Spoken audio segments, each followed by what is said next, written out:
안녕하세요. 감성 독서 책이 말을 걸다입니다. 우리는 살아가면서 수많은 사람을 만나고 또 수많은 선택을 하면서 살아가잖아요. 근데 정작 사람의 마음이 어떻게 작동하는지에 대해서는 거의 생각해 본 적이 없는 것 같아요. 오늘 소개해 드릴 책은 폴커 키츠와 마누엘 투시가 지은 마음의 법칙입니다. 이 책은 아마존 베스트셀러 심리학 분야에서 무려 60주 연속 1위를 기록했었고 전 세계적으로 100만 부 이상 판매가 됐다고 합니다. 인지심리학자 김경일 교수님은 북미에 말콤 글래드웰이 있다면 독일엔 폴커 키츠가 있다라고 얘기했는데요. 두 저자는 독일에서 가장 신뢰받는 심리학자 듀오라고 합니다. 지난 수십 년 동안 수만 건의 상담 사례 중에서 사람들이 가장 많이 고민하는 51가지 문제를 뽑아서 그 문제들에 대한 심리학적 해결책을 실험으로 증명해서 설명해주고 있는데요. 예를 들어 승진 면접을 앞두고 있는데 아침, 점심, 저녁 중에 언제 면접을 보는 게 좋을까요? 정답은 아침이라고 합니다. 심리학의 첫머리 효과 때문이라고 하는데요. 우리 두뇌는 처음에 얻은 정보를 나중에 들은 것보다 훨씬 잘 기억한다는 거죠. 이런 식으로 뻔한 조언이 아니라 실험으로 증명된 구체적인 방법들이 이 책에 가득 담겨 있습니다. 가족관계, 연애, 직장, 친구관계에서 우리가 버겁게 느끼는 모든 문제들을 심리학으로 쉽게 알려줍니다. 이런 마음의 법칙을 알고 있는 사람들은 모르는 사람보다 모든 면에서 훨씬 더 유리하겠죠? 그럼 세상에서 가장 강력한 도구, 마음의 법칙. 책 속의 일부분을 들려드릴게요.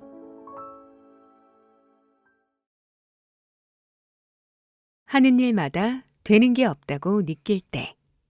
리프레이밍. 중요한 일정을 앞둔 날이다. 그러나 자명종은 정신줄을 놓아버렸다. 너무 늦게 깬 것도 복장 터지는 마당에 침대에서 일어나며 살짝 발을 접질렀다. 욕조에서 뜨거운 물로 찜질을 하고 나서야 좀 풀렸다.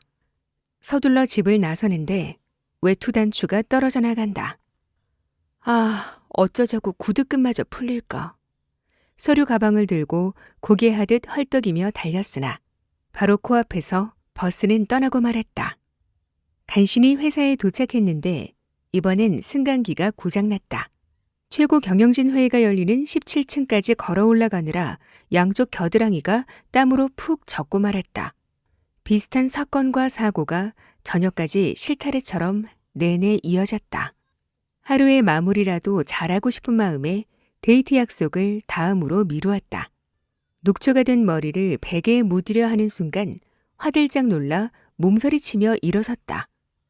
주먹만한 크기의 검은 털거미가 침대 위 천장에 거미줄을 쳐놓은 게 아닌가. 이런 날의 주인공이 당신이라면 무슨 생각을 하겠는가. 솔직히 말하자. 대부분의 평범한 사람이 이런 하루를 보냈다면 다음과 같이 탄식하지 않을까? 빌어먹을 하루. 좋지 않은 기분과 감정일지라도 긍정적으로 받아들이는 건 중요하다. 하지만 대부분의 사람들은 이런 경우 꼬리에 꼬리를 무는 부정적인 생각의 악순환에 빠지게 마련이다. 이른바 스스로 실현하는 예언이라는 악순환의 고리다. 이런 식으로는 갈수록 모든 게 나빠질 따름이다. 그렇다면 어떻게 이 빌어먹을 하루를 구출할 수 있을까? 긍정적으로 생각하라. 그럼 모든 게 좋아진다. 따위의 진부한 소리는 하지 않겠다. 심리치료에서 검증된 방법, 그것도 아주 뛰어난 효과를 자랑하는 방법을 알려주겠다. 이 방법은 무슨 마법의 주문 같은 게 아니며 초현실적인 자기 실현의 강제를 담지도 않은 간편한 방법이다. 따라서 누구나 매일 실행에 옮길 수 있다. 하루가 다음과 같이 지나갔다고 생각하면 어떨까? 다행히도 자명종이 멈추어버린 덕에 푹신한 침대에서 나른한 늦잠을 즐겼다. 욕실에서 살짝 접질린 발을 주무르려 허리를 숙이다가 잃어버린 줄 알았던 50유로 지폐가 세면대 아래 떨어져 있는 게 번쩍 눈에 띈다. 풀어진 구두끈은 인터넷 가죽 제품 쇼핑몰의 상품권 유효 기간이 다음 주까지임을 일깨워준다. 휴, 하마터면 상품권 썩힐 뻔했다. 외투의 단추가 떨어져 나간 것도 우연이 아니리라. 혹시 새로운 사랑의 시작을 알리는 전조가 아닐까? 옷수선을 맡기러 간 가게에서 운명의 여인을 만나게 될지도 모른다. 어허, 이거 내가 생각보다 날렵하네. 버스 정류장에서 달려오는 자전거를 피하며 보인 반사신경에 당신은 만족한 미소를 지으리라. 버스를 놓쳤네. 뭐, 까짓것 어때? 다음 버스를 기다리는 동안 차분하게 회의 준비를 하자. 회사 빌딩의 계단 오르기는 아침 운동으로 여기면 그만이다. 땀이 잘 나는 것은 건강 상태가 좋다는 청신호이다. 저녁에 잡혀있던 데이트 약속을 미룬 건 역시 잘된 일일 수 있다. 엉망인 기분으로 데이트를 하다 보면 서로 얼굴 붉힐 일이 벌어질 수 있으니 말이다. 게다가 거미는 중국에서 복을 가져다주는 영물로 떠받들어진다. 그리고 사건 사고로 얼룩진 날 곁을 지켜주는 생명체가 있다는 사실에 감사한 마음이 들 수도 있다. 자, 생각을 바꾸어 보니 어떤가? 사실 변한 것은 없다. 그러나 완전히 달라졌다. 이 두 번째 하루는 리프레이밍을 통해 다시 해석된 하루이다. 프레임이란 사고방식이나 느끼는 방식의 틀을 의미한다. 그래서 틀을 새롭게 함이란 뜻의 리프레이밍은 틀을 바꾸어 사건을 다른 관점에서 바라보고 새로운 의미를 부여하는 것을 말한다. 심리학에서 물구나무 서기 방법이라고도 불리는 리프레이밍은 원래 가족 치료에서 비롯되었다. 사건을 완전히 다른 관점에서 바라보면서 새로운 의미를 부여하는 방식이다. 별 볼 일 없는 그림이라도 액자의 테두리를 바꾸는 것만으로도 작품의 가치가 달라 보이는 것처럼 지금까지의 낡은 테두리를 버리면 전혀 새로운 일상이 열린다. 틀 바꾸기는 우리가 일상에서 부딪히는 사건과 상황을 쉽게 대처할 수 있게 돕는다. 리프레이밍은 사실에 아무것도 바꾸지 못하지만 우리가 앞으로 나아가는 것을 가로막는 부정적인 생각을 바꾸도록 도와준다. 이것이 곧 내 힘으로 사는 인생과 다른 힘에 끌려다니는 인생의 결정적인 차이이다. 주의할 것은 이 방법을 충분히 의식해서 목표에 맞춰 활용해야 한다는 점이다. 무조건적으로 모든 것을 그저 멋지게 꾸며대라는 뜻은 결코 아니다. 먼저 자신의 느낌과 감정을 충분히 의식하자. 부정적인 느낌일지라도 허락하고 받아들이자. 그것은 나 자신의 일부이며 내 인생의 일부이다. 그런 다음 사건을 리프레이밍하고 바꾸어라. 중요한 것은 언제나 균형을 잡는 일이다. 자질구레한 것을 두고 절망하거나 흥분하기보다 리프레이밍에 더 많은 노력을 기울이는 편이 정신건강에 훨씬 이롭다. 충격적인 사건으로 자신을 통제할 능력을 잃었다면 일단 떠오르는 감정 그대로 허락하자. 그리고 어느 정도 진정되면 분석을 하는 게 중요하다. 이 경우 재해석은 나중에 하는 편이 좋다. 신경 언어학 프로그램은 우리의 행동에서 나타나는 특정 사고방식과 커뮤니케이션 모델을 보다 편안하고 성공적인 방향으로 유도하는 것을 목표로 하는데 리프레이밍은 그 안에서도 이미 효과가 검증된 방법이다. 일단 다음과 같이 시도해보자. 첫째, 자기 자신에게 실망한 나머지 나는 할 수 없어라는 탄식이 절로 나온다면 이 말에 한마디만 덧붙여라. 나는 아직 할 수 없어. 아직이라는 짤막한 단어 하나가 불러일으키는 효과는 엄청나다. 둘째, 도대체 세상이 왜 이런지 알 수 없어 부글부글 화가 치민다면 다음과 같이 자문하라. 지금 이 상황이 나에게 무슨 말을 해주려는 걸까? 이 상황에 숨어있는 기회는 무엇일까? 이렇게 자문하는 것만으로도 생각의 변화가 일어난다. 이런 물음이 불러일으키는 영향으로부터 영감을 얻자. 그것으로부터 나는 무엇을 배울 수 있을까 하는 물음이 발휘하는 영향을 구체적으로 설명해주는 사례가 있다. 어떤 야심찬 젊은 경영 컨설턴트가 우리를 찾아와 상담을 요청했다. 이 영리한 청년은 몇 차례나 사업 제안서를 여러 기업에게 보냈으나 거절만 당했다며 절망했다. 이야기를 들어보니 그의 난처한 상황이 이해가 됐다. 그러나 우리에게 리프레이밍을 훈련받은 청년의 태도는 몰라보게 달라졌다. 지금 내가 처한 상황은 일종의 훈련이다. 이 경험을 통해 나는 거절에 대처하는 법을 배우는 동시에 자신감을 지키는 법도 익힐 수 있다. 그의 상황은 크게 달라지지 않았지만 그의 태도는 확실히 달라졌다. 진창에서 빠져나올 결정적인 한마디가 필요하다면 로마의 스토아 철학자 에픽테토스의 말을 기억하자. 이 고대 철학자는 핵심을 꿰뚫고 있다. 우리를 불안하게 만드는 것은 사물이나 사건이 아니다. 그것을 바라보는 우리의 생각이 불안의 원인이다. 사람들이 당신을 환영해 주길 바라는가? 안면 피드백 이론. 다음 상황을 머릿속으로 그려보며 당신이라면 어떤 느낌을 가질지 생각해 보라. 시험을 망쳤다. 면접을 형편없이 보았다. 배우자가 당신을 속였다. 자녀가 당신을 매정하다고 비난한다. 자, 어떤 느낌이 드는가? 잘 모르겠다면 가장 좋은 방법은 잠시 거울을 보는 것이다. 아마도 비참하고 우울한 나머지 접시물에 코 박고 죽고 싶으리라. 이상할 거 없다.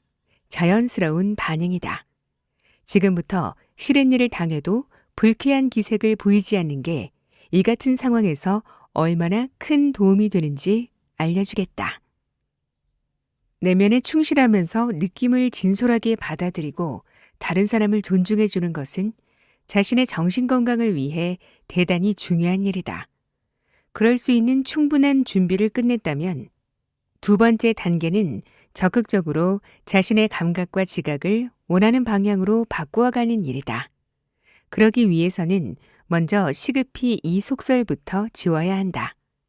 마지막으로 웃는 사람이 가장 잘 웃는다라는 미신말이다. 맨 마지막에 웃는 사람은 가장 짧은 기쁨을 누릴 뿐이다.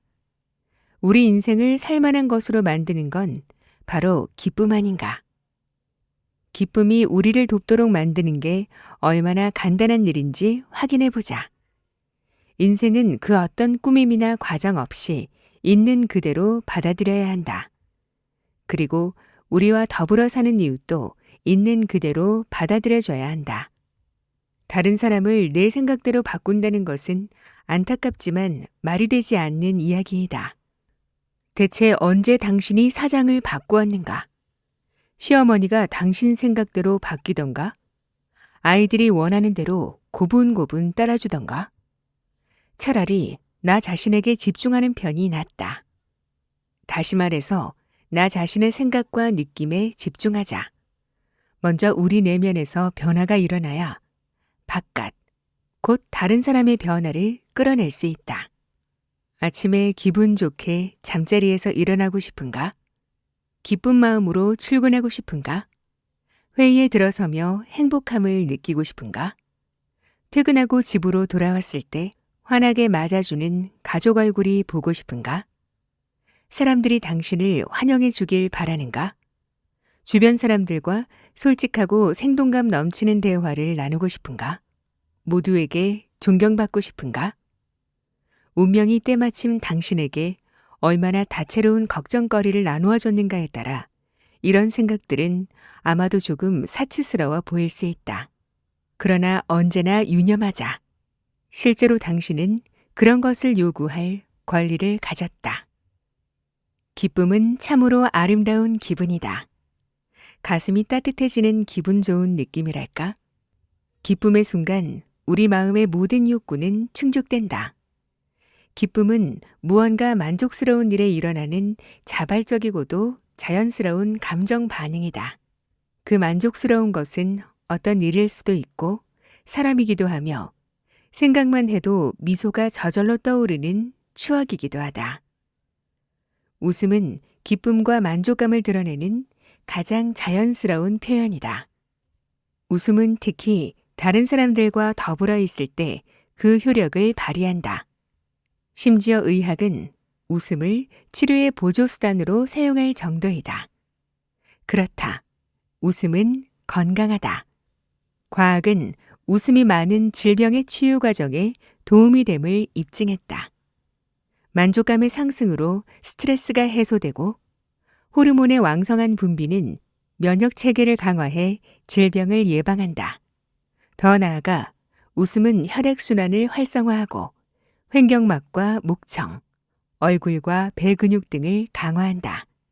이 모든 현상은 무엇보다도 혈압을 끌어올려 피 속의 산소량을 풍부해지게 만들고 하복부 영역에서 일종의 마사지 효과를 낸다. 특히 웃음은 통증을 현저히 줄여준다. 이런 모든 현상은 이른바 안면 피드백 이론으로 집약된다. 이 이론은 미국의 심리학자 실반 톰킨스가 1960년대에 개발한 것이다. 이 이론의 핵심은 우리의 감정 체험이 얼굴 표정에 영향을 받는다는 것이다. 따라서 우리는 표정을 통해 우리의 감정을 조절하고 원하는 방향으로 이끌 수 있다. 기분이 좋을 때에만 웃는 게 아니라 웃음으로써 기분을 좋게 만들 수 있는 것이다. 웃기 위해서 누군가 반드시 기막힌 농담을 해야만 할 필요는 없다. 우리 표정은 느낌 체계와 직접 맞물려 있기 때문이다. 기분을 끌어올리는 데에는 입꼬리를 살짝 들어주는 기계적인 움직임만으로도 충분하다. 눈은 굳이 따라 웃을 필요가 없다. 입꼬리만 올려줘도 우리 두뇌는 좋은 느낌을 저절로 만들어낸다. 이런 효과는 실험을 통해서도 입증되었다. 지금 당장 입술 모양을 미소 지을 때처럼 만들어 보자. 만족한 얼굴 표정으로 세상을 거닐어 보는 거다. 그러면서 내면 깊숙한 곳에서 어떤 느낌이 올라오는지 느껴보라. 놀라운 사실은 또 있다. 이런 표정 변화가 다른 사람들과의 만남을 어떻게 바꾸어 놓는지 관찰해 보면 알 수 있다. 웃음과 기쁨이 강한 전염성을 자랑한다는 것은 누구나 익히 알고 있는 사실이다. 가는 말이 고우면 오는 말도 곱다라는 속담이 있듯이 말이다. 동료든 상사이든 배우자이든 여자친구이든 이웃이든 당신이 마주하는 상대방은 당신의 웃음과 미소에 그대로 화답한다. 그리고 무의식적으로 당신을 친절하며 균형 잡힌 사람이라고 평가한다. 이런 만남이 편안하고 만족스러운 방향으로 이루어지는 것은 당연한 일이다. 곧 당신의 태도가 상대의 태도를 바꾼다. 그럼 이런 친절함, 상냥함, 공손함, 존중 등으로 이득을 보는 쪽은 누구일까? 당연히 당신 자신이다. 웃음 없이 지낸 하루는 잃어버린 하루이다. 이 말을 한 찰리 채플린은 웃음의 효과를 익히 꿰고 있었던 게 틀림없다. 능력 없는 사람이 자꾸만 선거에 나오는 심리, 우월함 환상. 친구 부부들과 즐거운 파티 후에 가볍게 취해서 집에 온 당신과 아내는 함께 침대에 누웠다. 자기야, 실케가 남편 베렌트에게 술 많이 마시지 말라고 끊임없이 잔소리하는 거 봤어? 게다가 우연히 다른 여자의 엉덩이를 바라보는 베렌트 눈을 손으로 가리기까지 하더라. 맞아. 마르크와 프랑카는 또 어떻고. 프랑카는 남편에게 쉴 새 없이 거짓말을 하더군. 그런데도 불쌍한 바보는 아무것도 몰라. 둘은 평소 이야기를 전혀 나누지 않나 봐. 우리는 그렇지 않아서 정말 좋아. 모범 부부로서 자부심을 느끼며 당신은 기분 좋게 잠에 빠진다. 그런데 당신이 조금도 짐작하지 못한 게 있다. 같은 시간 실케와 베렌트는 나란히 누워 당신 부부를 두고 똑같은 소리를 한다. 그리고 마르크와 프랑카도 마찬가지이다. 어떤 부부든 자기네가 최고라 여기기 때문에 벌어지는 일이다. 여기에 현미경을 들이댄 심리학 연구는 흥미로운 사실을 보여준다. 당신이 아직 결혼하지 않았다 할지라도 연구 결과는 읽어봄직하다. 에구머니나, 저 얼간이들은 왜 저토록 형편없는 관계를 맺으며 살까 그러면서 아무것도 몰라 부부들은 대개 자신들의 관계가 남들보다 훨씬 낫다고 여긴다. 이른바 우월함 환상을 가장 잘 보여주는 예이다. 우월함 환상은 인생의 거의 모든 영역에 걸쳐 나타나는 현상이다. 이 환상은 우리 모두가 갖는 일종의 선입견으로 다른 사람들과 비교해 자신의 강점을 과대평가하게 만든다. 그것도 터무니없이. 그 결과 우리는 너나 할 것 없이 자신이 대단히 똑똑하고 매력적이며 걸출한 능력의 소유자라는 환상에 빠진다. 심리학자 톰 길로비치는 이런 현상을 워비곤 호수 효과라고 불렀다. 워비곤 호수는 미국의 작가이자 라디오 프로그램 진행자 게리슨 케일러의 작품 워비곤 호수에 등장하는 가상의 도시 이름이다.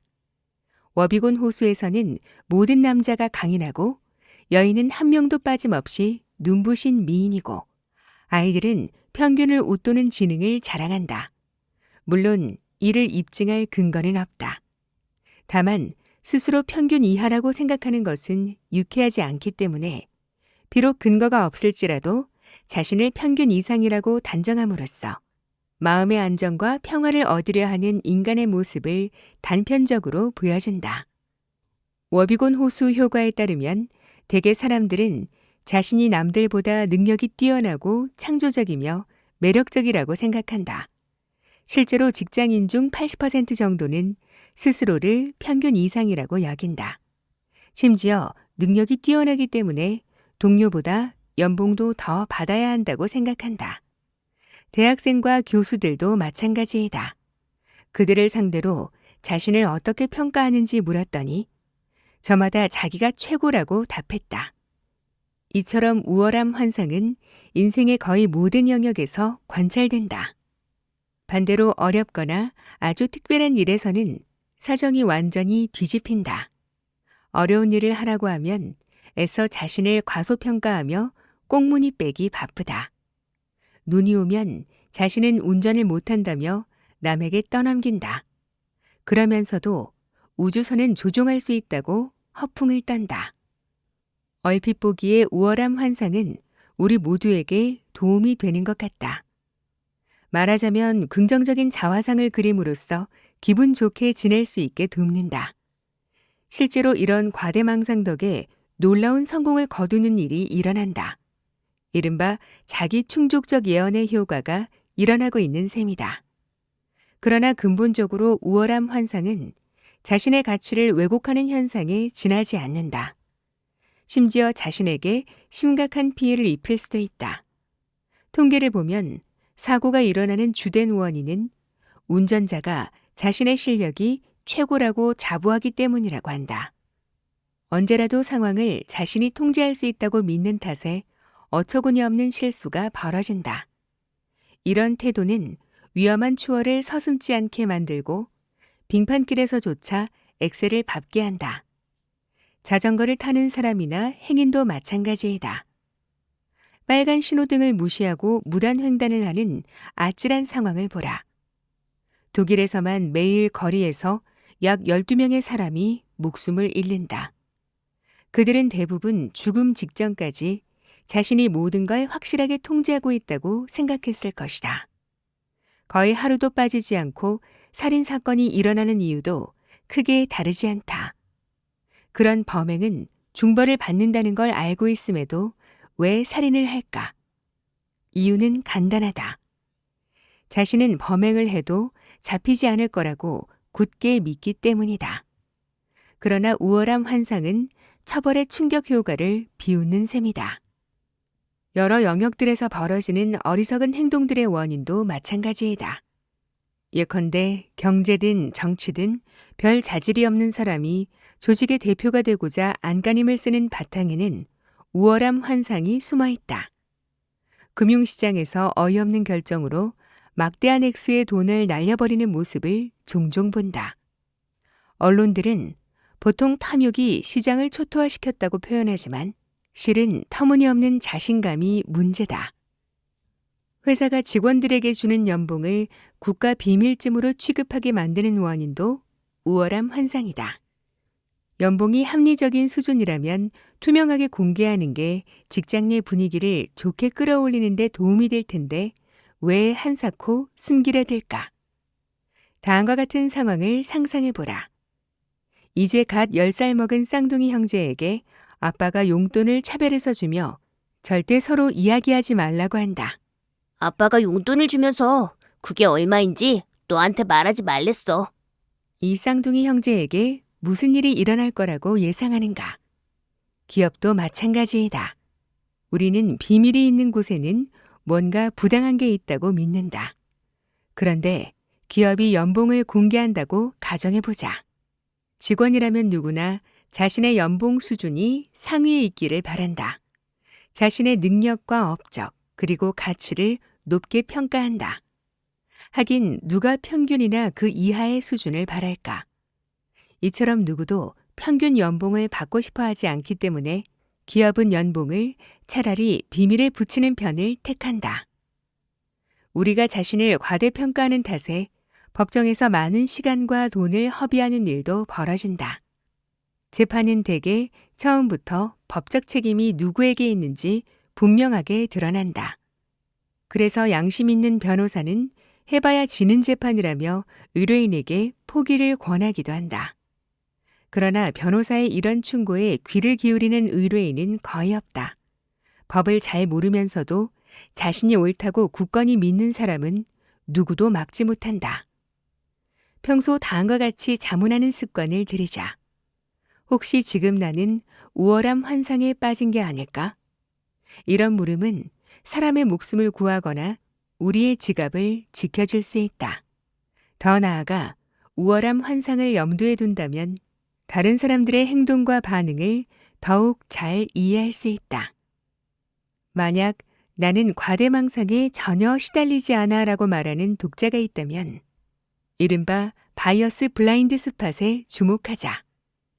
이것은 사람에게는 자신의 선입견은 알아보지 못하는 맹점이 있음을 뜻한다. 무수히 많은 실험을 해본 결과 자신이 가진 우월함 환상을 구체적인 사례에서 알아내고 다잡는다는 것은 무척 어려운 일로 확인되었다. 그래서 말이지만 우월함 환상에 빠지지 않는 가장 좋은 방법은 우월함 환상이 늘 우리를 노리고 있음을 잊지 않는 것이다. 충고의 밑바탕에 깔린 자기중심적 관점. 투사. 지금 당신은 부부관계의 위기를 겪고 있다. 혹은 동료와 사이가 좋지 않거나 아무튼 무척 힘든 상황이다. 어찌 풀어야 좋을지 몰라 난감하고 속이 상한다. 저녁에 친구를 만났다. 무척 친해서 무슨 이야기든 털어놓는 친구이다. 이 특별한 친구는 고민이 1001개라고 해도 해결책을 내놓을 정도로 특별한 재능을 자랑한다. 아니나 다를까 속사포 쏘듯 쏟아낸다. 땡땡 시도해봤어? 나도 비슷한 상황을 겪은 적이 있는데 땡땡땡이 도움이 되더라. 내가 너라면. 하여튼 말 한마디 한마디가 다 금과 옥조다. 그런데 이상하게도 대화를 나누고 난 후 당신은 더 혼란스럽다. 왜 그럴까? 대개의 충고는 돕겠다는 동기에서 비롯되고 그래서 의도도 고결하기만 하다. 그러나 유감스럽게도 대부분 좋은 효과를 거두지 못한다. 좋은 뜻으로 한 충고이지만 동시에 커다란 피해를 불러올 수 있다. 도대체 왜 그럴까? 우리는 근본적으로 위로를 얻으려는 경향이 있기 때문이다. 이런 경향은 일상생활에서 거의 의식되지 않았지만 결코 과소평가할 수 없다. 예를 들어 인간관계나 직장 스트레스로 힘들어하는 친구에게 해주는 충고의 밑바탕에는 자기중심적 관점이 깔려 있다. 우리 자신의 상황에서라면 틀림없이 도움이 되었을 충고지만 안타깝게도 친구에게는 아무 보탬이 되지 않는다. 아무리 가까운 사이라 할지라도 친구는 다른 사람이며 나와 다른 관점에서 세상을 바라보기 때문이다. 심리학은 나 자신의 생각과 입장을 다른 사람에게도 적용시키는 것을 두고 투사라 부른다. 다시 말해서 우리의 생각과 생활 습관과 경험을 고스란히 남에게 적용시키는 것이다. 정신분석학의 창시자인 지그문트 프로이트는 투사는 자신의 희망을 다른 사람에게서 추구하는 심리이다라고 콕 집어 정리했다. 우리는 어떤 다른 선택지가 있는지 잘 알지 못하면서도 무언가 좋은 일을 하고 싶어 한다. 다만 유감스럽게도 그게 도움이 되지 않을 뿐이다. 오히려 충고를 함으로써 우리는 상대방에게 피해를 안기거나 심지어 다치게 만들기도 한다. 이유는 간단하다. 인간은 자신의 경험을 전부라 생각하고 자기만의 관점으로 세상을 보기 때문이다. 그러나 상대방에게는 그만의 관점이 따로 있다. 이렇게 서로 다른 관점으로 본 현실이 한치의 오차도 없이 100% 딱 맞아떨어질 확률은 0이다. 그러니까 충고에는 언제나 다음과 같은 표현이 우회적으로 담겨 있다. 네가 보는 현실은 틀렸어. 내 감각이 네 것보다 나아. 세상을 보는 네 눈을 바꿔. 이런 간접적인 메시지를 받은 사람은 원래 문제 외에 또 다른 문제를 끌어안게 되는 셈이다. 의식적이든 무의식적이든 우리는 이렇게 생각한다. 아, 너는 나를 몰라. 그리고 홀로 버려진 것 같은 외로움을 느낀다. 상대가 자신의 관점을 몰라준다고 여기는 탓이다. 자기중심적 관점에서 바라본 해결책이 남에게도 좋으리라고 믿는 것은 전형적인 착각이다. 바로 그래서 충고가 뒤통수 때리기가 될 수 있는 것이다. 이른바 자기계발서라고 하는 책들이 쓰레기통에 버려지는 이유가 달리 있는 게 아니다. 진심으로 누군가 돕고 싶다면 우리가 할 수 있는 것은 딱 한 가지이다. 상대방의 이야기를 귀담아 들어라. 상대방을, 그의 문제를, 그의 현실을 이해하려 노력하라. 물론 경청이라는 게 늘 쉽지 않다. 우리는 무의식적으로 이해를 자기 입장의 포기와 혼동하기 때문이다. 상대방의 입장을 존중하느라 내 관점을 버려야 하나 주저하는 탓에 엉뚱하게도 문제는 전혀 다른 방향으로 흘러가 버린다. 몰라주네, 섭섭하네 하는 식의 오해가 빚어지게 되는 것이다. 벌써 몇 차례 언급한 바 있는 머릿속의 가위가 작동하는 셈이다. 차라리 상대방에게 다음과 같은 신호를 끊임없이 보내자. 나는 네 편이야. 너의 관점으로 볼게. 네가 무슨 말을 하는지 알아. 이런 식으로 상대방을 위로해주고 난 다음에야 비로소 조언을 듣기 원하는지 물어보라. 충고는 그 후에 해도 늦지 않다. 마지막으로 우리도 당신에게 충고 하나를 하자면 절대 충고하지 마라. 이게 우리의 충고이다. 면접에서 심리학을 활용하는 법. 첫머리 효과 대 최신 효과. 당신의 직장에 승진 기회를 알리는 내부 공고가 붙었다. 당신과 동료 몇 명이 서둘러 지원했다. 중역들로 심사위원회가 꾸려졌다. 당신이라면 아래의 면접 일정 가운데 어떤 것을 고르겠는가? 첫 면접이 가장 까다롭고 어려울 거야. 그러니까 점심 무렵이나 저녁이 나아. 점심 때는 누구나 먹을 생각만 할 거야. 그러니까 아침이나 저녁이 나아. 저녁에는 모두 지쳤거나 이미 결정이 났을 수 있어. 아침이나 점심 때가 좋겠다. 이 선택에서 황금알을 캐내는 길은 두 가지가 있다. 첫 번째 방법은 다음과 같다. 위원회가 당신과 면접한 내용을 잘 기억하기 원한다면 앞순서, 그러니까 아침을 골라라. 가장 좋은 것은 첫 면접이다. 심리학은 첫머리 효과라는 흥미로운 현상을 주목한다. 이 효과는 다음과 같은 사실에 바탕을 두었다. 우리의 두뇌는 처음에 얻은 정보를 나중에 따라붙은 것보다 훨씬 잘 기억한다. 초기에 얻은 정보에는 기억의 저장에 영향을 주거나 방해할 수 있는 다른 정보가 없기 때문이다. 예를 들어 소문과 선입견이 강한 위력을 갖는 이유는 바로 참머리 효과 때문이다. 예를 들어 뒤에서 사람들이 하는 말을 들으니 새로 이사온 이웃집 여자의 성깔이 보통 사나운 게 아니다. 그럼 일요일에 불현듯 소금 빌리러 가기가 어려워진다.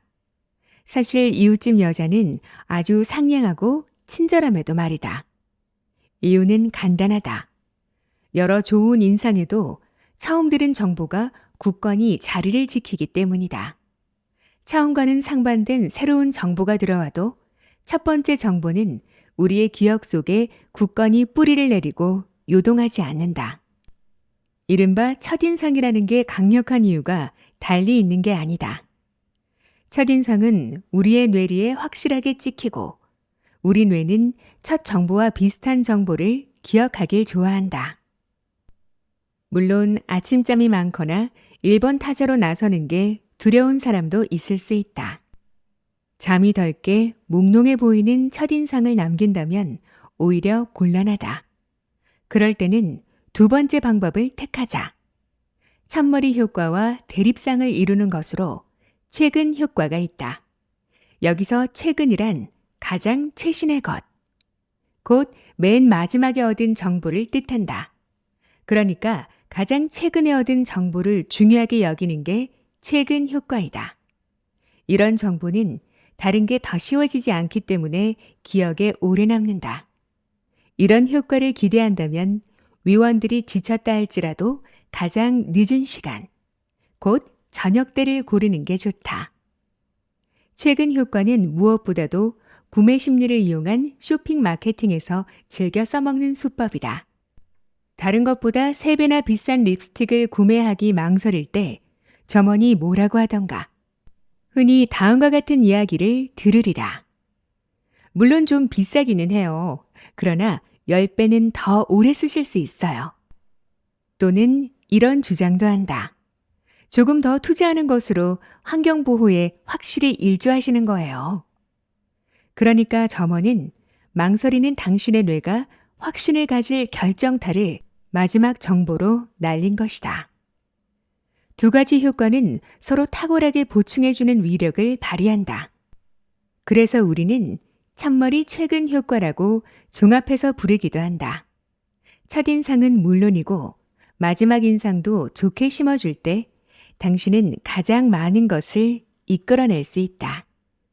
이렇게 시도해보면 어떨까? 1번 타자로 면접을 치르고 나서 마라톤 같은 면접이 끝났을 때 복도에서 위원들과 우연히 마주치는 상황을 만들자. 환한 미소로 편안한 면접에 감사드리고 즐거운 저녁 시간 보내시라고 정중하게 인사하자. 토론을 할 때는 처음과 끝에 멋진 말을 할 수 있게 준비해 두는 게 최선의 방법이다. 그러나 늦게 일어나는 새도 심리학적으로는 얼마든지 벌레를 잡을 수 있다. 끌리는 사람이 되고 싶다면 후광 효과. 당신은 오랜만에 남편과 함께 촛불 켠 레스토랑의 테이블에 앉았다. 훌륭한 요리, 아름다운 음악, 기분 좋은 대화, 모든 게 완벽하다. 물론 금발의 매력적인 여종업원이 당신 남편의 취향에 정확히 맞아떨어진다는 게 걸리기는 했다. 레스토랑에 들어서면서부터 남편이 흘끔거리며 그녀를 훔쳐보는 것을 모르지 않았다. 그런데 여종업원이 실수를 연발했다. 처음에는 주문받은 것을 혼동했고 와인을 흘리는 실수를 저질렀다. 마지막으로는 레스토랑을 가득 메운 손님들 앞에서 접시를 떨어뜨리는 소동을 벌이기까지 했다. 당신은 속으로 혀를 차며 내심 만족스러운 미소를 지었다. 저런 여자가 내 경쟁 상대일 리 없어. 남편이 금발을 좋아하지만 저런 실수투성이를 좋아하는 건 아니니까. 마침내 종업원이 계산서를 들고 나타났다. 그런데 곁눈질로 훔쳐보니 남편은 그녀에게 상당히 많은 팁을 주는 게 아닌가. 그건 거의 30%야. 당신이 퉁명스레 쏘아붙였다. 저런 서비스에 왜 팁을 그리 많이 줘? 바로 그 서비스 때문에. 남편이 감동한 표정을 감추지 않고 대답했다. 저 종업원은 아주 훌륭한 서비스를 했어. 남편이 너무하다 싶으면서도 다들 어느 정도 수긍하리라. 사무실에서, 학교에서, 슈퍼마켓에서, 아무튼 거의 모든 곳에서 우리는 매력적인 이성을 만나면 눈이 번쩍 뜨인다. 언어적인 표현일 뿐이 아니라 과학적으로 입증된 사실이다. 심리학은 이런 현상을 후광 효과라고 부른다. 개인의 한 가지 특성이 워낙 강렬한 나머지 다른 측면들을 덮어버려 전체 그림을 완전히 왜곡시키는 현상이다. 주로 매력적인 외모로 빚어지는 현상이기는 하지만 다른 특성, 예를 들어 공손하다든지 유명한 어머니의 아들이라는 사실 등으로도 후광 효과는 나타날 수 있다. 그것을 받아들이는 상대방이 그 빛나는 특성을 특히 중요하게 여길 때 더욱 강렬해진다. 이를테면 하나가 좋아 보이면 다른 모든 게 좋아 보이는 것이다. 거꾸로 하나가 나빠 보이면 다른 모든 게 마음에 안 들어 보인다. 이 여종업원의 경우만 해도 외모가 출중하니까 실수가 잦아도 아무런 문제가 되지 않는다. 미국의 심리학자 에드워드 손다이크와 고든 올포트는 1차 세계대전 중에 후광 효과를 밝혀냈다. 연구에 의하면 장교들은 부하병사가 잘생기고 자세가 바르면 어떤 일이든 훌륭하게 처리해낼 것으로 믿었다. 오늘날 사람들의 평균 수입 조사 결과를 보면 매력적인 외모의 소유자가 그렇지 못한 사람들에 비해 15%가량 더 버는 것으로 확인된다. 과학의 체질량 지수를 대입해 본 결과 과체중일수록 수입이 나빠지는 것으로 나타났다. 키가 작아도 마찬가지였다. 참가자들을 대상으로 가상 지원자의 능력을 평가하게 하는 흥미로운 실험이 있었다. 한 그룹은 매력적인 외모를 자랑하는 지원자의 사진이 붙은 이력서를, 다른 그룹은 똑같은 이력서를 받되 덜 매력적인 사진이 붙은 이력서를 보았다. 결과는 더 멋진 사진의 지원자가 훨씬 좋은 평가를 받은 것으로 나타났다. 후광 효과는 우리의 일상에 어떤 의미를 가질까? 될 수 있는 한 합당한 대접을 누리고 싶다면 항상 이 효과를 떠올려라. 우리는 후광 효과에 무방비로 당하는 것만이 아니라 얼마든지 맞대응할 수 있다. 후광 효과는 외모뿐만 아니라 거의 모든 특성에도 적용된다는 점을 기억하자. 그러니까 평가하는 사람이 그때그때 어떤 특성을 중요하게 여기는지 주목해 보아야 한다. 예를 들어, 당신의 사장이 뛰어난 기억력을 특별히 좋아한다면 적절할 때 당신의 기억력을 과시하자. 그럼 사장은 더 많은 일을 당신에게 믿고 맡길 게 분명하다. 면접관이 스포츠를 좋아한다면 청소년 축구팀에서 우승한 적이 있다고 언급하라. 어떤 사람들은 이것을 두고 아첨이라 부를지도 모른다. 하지만 우리는 이것을 심리학적 근거가 있는 아첨이라 부르리라.